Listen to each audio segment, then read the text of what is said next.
Hero ధనుష్‌కి, Mrunal ఠాకూర్‌కి పెళ్లి జరగబోతుంది అంటే గత కొద్ది కాలంగా ఈ యొక్క న్యూస్ మాత్రం చాలా సర్క్యులేట్ అవుతుంది. బట్ ఇందులో ఎంతవరకు నిజం ఉంది, అబద్ధం ఎంతుంది అనే విషయం పట్ల మాత్రం ఒక క్లారిటీ అనేది అంటే స్వయంగా మృణాల్ ఠాకూర్ గారే దీని గురించి మాట్లాడారు అని చెప్పేసి అయితే చాలామంది అంటున్నారు.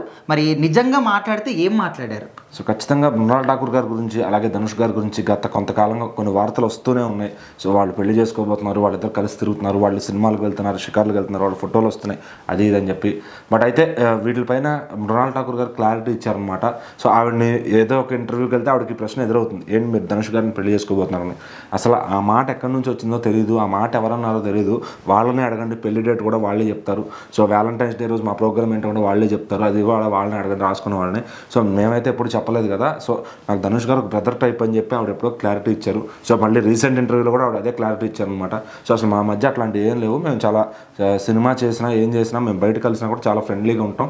సో నాకు ఒక బ్రదర్ టైప్ అనే విధంగా ఆవిడైతే క్లారిటీ ఇచ్చారనమాట. సో ఇంకా దానిపైన వాళ్ళిద్దరూ పెళ్లి చేసుకోబోతున్నారని, డేట్ కూడా ఇదే అని చెప్పి సో రకరకాలుగా రాస్తూ ఉన్నారనమాట. ఇంకా వాళ్ళకే తెలియాలి, వాళ్ళకి మరి ఆ న్యూస్ ఎవరు చెప్తున్నారు ఏంటి అనేది. సో ఒక హీరో హీరోయిన్ లేదంటే ఇంకెవరన్నా కలిసి తిరుగుతున్నారు సెలబ్రిటీలు అంటే కనుక వాళ్ళపైన రూమర్స్ రావడం సహజమే. సో అది వాళ్ళంతటా వాళ్ళు క్లారిటీ ఇచ్చినాక మనం రాసుకుంటే ఒక అర్థం ఉంటుంది. సో కానీ వాళ్ళు ఏమి చెప్పకుండా జస్ట్ వాళ్ళు కలిశారు కదా అని చెప్పి ఒక పార్టీలోనో ఎక్కడైనా ఒక సినిమా కోసం కలిస్తే సో దాని గురించి వీళ్ళు రకరకాలుగా రాసేసి ఇట్లా చేస్తూ ఉన్నారు. సో మరి మృణాల్ ఠాకూర్ గారు అయితే చాలా ఫన్నీగా హాస్యాస్పదంగా అవి అన్నీ కూడా కొట్టి పడేశారు అనమాట.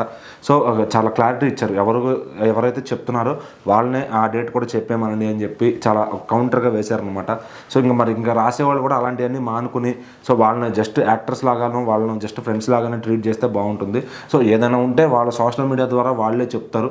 సో ధనుష్ గారు ఆయన పిల్లలతో ఆయన సినిమాలు ఆయన ప్లాన్లో ఆయన ఉన్నారు, ఈవిడ సినిమాలు ఈవిడ అయినప్పుడు ఈవిడ బిజీగా ఉందన్నమాట. సో ఇంక ఇలాంటివన్నీ రాసి చదివే వాళ్ళకి ఆహారం ఇవ్వడం తప్ప దానివల్ల వాళ్ళకి వచ్చే నష్టం కానీ లాభం కానీ ఏమి ఉండదు అనమాట.